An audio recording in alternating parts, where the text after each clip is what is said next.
Hi ಎಲ್ರಿಗೂ ನಮಸ್ಕಾರ. ಎಲ್ಲರೂ ಹೇಗಿದ್ದೀರಾ? ಇವತ್ತು ನಾನು ನಿಮ್ಮ ಜೊತೆ ಒಂದು ಸ್ವೀಟ್ ರೆಸಿಪಿ ಅಥವಾ ಖಾರ ಏನು ಬೇಕಾದರೂ ಹೇಳ್ಬೋದು. ಸ್ವೀಟು ಖಾರ ಎರಡೂ ಮಿಕ್ಸ್ ಆಗಿರ್ತಕ್ಕಂಥ ಒಂದು ಸೂಪರ್ ಆಗಿರ್ತಕ್ಕಂಥ ಒಂದು ಸೈಡ್ ಡಿಶ್ನ ನಾನು ನಿಮಗೆ ತೋರಿಸ್ಕೊಡ್ತಾ ಇದ್ದೀನಿ. ಟೊಮೆಟೊ ಗೊಜ್ಜು ನಾವು ಟೊಮೆಟೊ ಗೊಜ್ಜನ್ನ ಸ್ವಲ್ಪ ಖಾರ ಇದರಲ್ಲೇ ಮಾಡ್ತೀವಿ.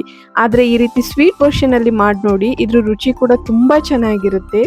ಇದು ನೀವು ಅನ್ನದ ಜೊತೆ ಇರ್ಬೋದು, ದೋಸೆ, ಇಡ್ಲಿ ಅಥವಾ ಅಕ್ಕಿ ರೊಟ್ಟಿ ಜೊತೆಗಂತೂ ಇದ್ರ ಕಾಂಬಿನೇಷನ್ ತುಂಬ ಚೆನ್ನಾಗಿರುತ್ತೆ. ಕೆಲವರಿಗೆ ಇದು ಸ್ವೀಟ್ ಇಷ್ಟಪಡಲ್ಲ ಅಂತ ಹೇಳೋರು ಕೂಡ ಈ ರೀತಿನಲ್ಲಿ ಮಾಡಿ ನೋಡಿ, ತುಂಬ ಚೆನ್ನಾಗಿ ಬರುತ್ತೆ. ನೀವು ಕೂಡ ಈ ಟೇಸ್ಟನ್ನ ಒಂದ್ಸಲ ಟೇಸ್ಟ್ ಮಾಡಿ ನೋಡಿದ್ರೆ ಪದೇ ಪದೇ ಇದೇ ರೀತಿನಲ್ಲಿ ಮಾಡ್ಕೊತೀರಾ.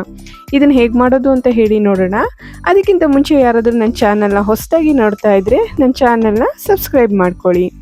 ಮೊದಲನೇದಾಗಿ ನಾನಿಲ್ಲಿ ಒಂದು ಪ್ಯಾನ್ಗೆ ಒಂದು 2ರಿಂದ 3 ಸ್ಪೂನಷ್ಟು ಎಣ್ಣೆನ ಕಾಯೋದಕ್ಕಿಟ್ಟಿದ್ದೆ.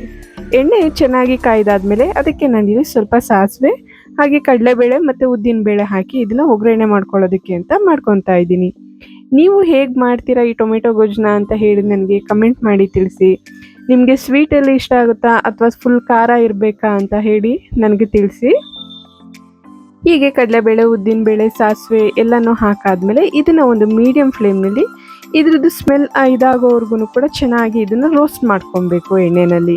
ನಾವು ಏನೇ ಒಗ್ಗರಣೆ ಹಾಕಿದ್ರೂ ಕೂಡ ಅದನ್ನು ಎಣ್ಣೆಯಲ್ಲಿ ಚೆನ್ನಾಗಿ ಹುರ್ಕೊಂಡ್ರೇ ಅದರದ್ದು ಫ್ಲೇವರ್ ಇರ್ಬೋದು ಅಥವಾ ಅದರದ್ದು ಅರೋಮಾ ಇರ್ಬೋದು, ಎರಡೂ ಕೂಡ ತುಂಬ ಎನ್ಹ್ಯಾನ್ಸ್ ಆಗುತ್ತೆ.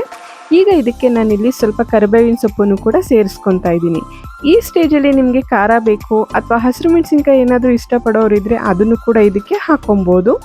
ನಾನಿಲ್ಲಿ ಬರೀ ಪ್ಲೈನಾಗಿ ಜಸ್ಟ್ ಕಡಲೆಬೇಳೆ, ಸಾಸಿವೆ, ಉದ್ದಿನಬೇಳೆ ಹಾಗೆಯೇ ಕರಿಬೇವಿನ ಸೊಪ್ಪು, ಸ್ವಲ್ಪ ಇಂಗನ್ನ ಹಾಕಿ ಇದನ್ನು ಚೆನ್ನಾಗಿ ರೋಸ್ಟ್ ಮಾಡ್ಕೊತಾ ಇದ್ದೀನಿ. ಈ ರೀತಿ ರೋಸ್ಟ್ ಮಾಡ್ಕೊಂಡಾದ್ಮೇಲೆ ಇದಕ್ಕೆ ನಾನಿಲ್ಲಿ ಒಂದು 2 ಈರುಳ್ಳಿನ ಈ ರೀತಿ ಸಣ್ಣಗೆ ಹೆಚ್ಚಿ ಹಾಕ್ಕೊತಾ ಇದ್ದೀನಿ. ಈರುಳ್ಳಿನ ಒಂದು ಸ್ವಲ್ಪ ಹೊತ್ತು ಬಾಡಿಸ್ಕೊಂಡು ಅದಕ್ಕೆ ಒಂದು ಸ್ವಲ್ಪ ಉಪ್ಪನ್ನು ಕೂಡ ಸೇರಿಸ್ಕೊಳ್ಳಿ. ಉಪ್ಪನ್ನು ಹಾಕೋದ್ರಿಂದ ನಿಮ್ಗೆಲ್ರಿಗೂ ಗೊತ್ತಿದೆ ಅದು ಬೇಗ ಸಾಫ್ಟ್ ಆಗುತ್ತೆ, ಹಾಗೆಯೇ ಕಲರ್ ಕೂಡ ಚೇಂಜ್ ಆಗುತ್ತೆ. ಈ ರೀತಿ ಉಪ್ಪು ಹಾಕಿ ಇದನ್ನು ಚೆನ್ನಾಗಿ ಫ್ರೈ ಮಾಡ್ಕೊಳ್ಳಿ. ಈರುಳ್ಳಿ ಎಲ್ಲ ಚೆನ್ನಾಗಿ ಫ್ರೈ ಆದಮೇಲೆ ಇದಕ್ಕೆ ನಾನಿಲ್ಲಿ ಒಂದು 4 ಟೊಮೆಟೊ ಹಣ್ಣನ್ನು ಈ ರೀತಿ ಸಣ್ಣಗೆ ಕಟ್ ಮಾಡಿ ಹಾಕ್ಕೊತಾ ಇದ್ದೀನಿ.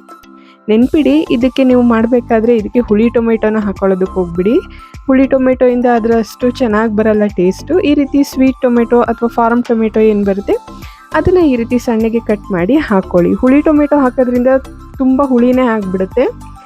ಈಗ ಇದು ಟೊಮೆಟೊ ಹಣ್ಣು ಚೆನ್ನಾಗಿ ಬೇಯಿಸ್ಕೊಬೇಕು, ಎಣ್ಣೆಯಲ್ಲಿ ಚೆನ್ನಾಗಿ ಹುರ್ಕೊಬೇಕು. ಈ ರೀತಿ ಚೆನ್ನಾಗಿ ಹುರಿದ ಆದಮೇಲೆ ಇದಕ್ಕೆ ನಾನಿಲ್ಲಿ ಸ್ವಲ್ಪ ಖಾರದ ಪುಡಿನ ಸೇರಿಸ್ಕೊತಾ ಇದ್ದೀನಿ.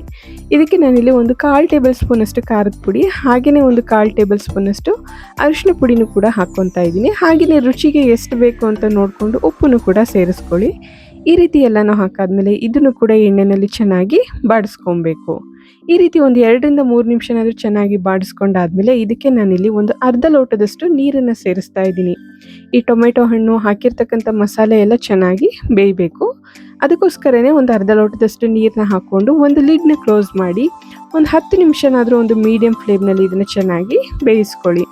ನೋಡಿ, ಟೊಮೆಟೊ ಎಲ್ಲ ತುಂಬ ಚೆನ್ನಾಗಿ ಬೆಂದಿರುತ್ತೆ. ಇವಾಗ ನೀವು ಈ ಸ್ಟೇಜಲ್ಲಿ ಈಗ ಈ ರೀತಿ ಎಲ್ಲ ಹಾಕಾದ್ಮೇಲೆ ಒಂದ್ಸಲ ಟೇಸ್ಟ್ ನೋಡಿಕೊಂಡು ಉಪ್ಪು ಬೇಕು ಅಥವಾ ಖಾರ ಬೇಕು ಅಂತ ಅನಿಸಿದ್ರೆ ಸೇರಿಸ್ಕೊಳ್ಳಿ. ಈಗ ನಾನಿಲ್ಲಿ ಇದಕ್ಕೆ ಒಂದು 3 ಸ್ಪೂನಷ್ಟು ಸಕ್ಕರೆನ ಸೇರಿಸ್ಕೊತಾ ಇದ್ದೀನಿ. ಈ ರೀತಿ ಸಕ್ಕರೆ ಹಾಕಿ ಮಾಡಿ ನೋಡಿ, ಟೊಮೆಟೊ ಗೊಜ್ಜು ತುಂಬ ಚೆನ್ನಾಗಿರುತ್ತೆ. ನೀವು ಯಾವುದೇ ಒಂದು ಡಿಶ್ಶಿಗಿರ್ಬೋದು, ಸೈಡ್ ಡಿಶ್ಶಾಗಿ ಇದನ್ನು ತೊಗೊಬೋದು.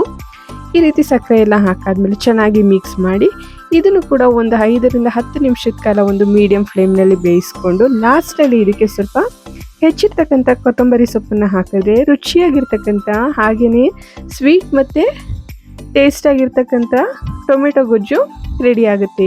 ನೀವು ಕೂಡ ಈ ರೆಸಿಪಿನ ಮನೆಯಲ್ಲಿ ಟ್ರೈ ಮಾಡಿ.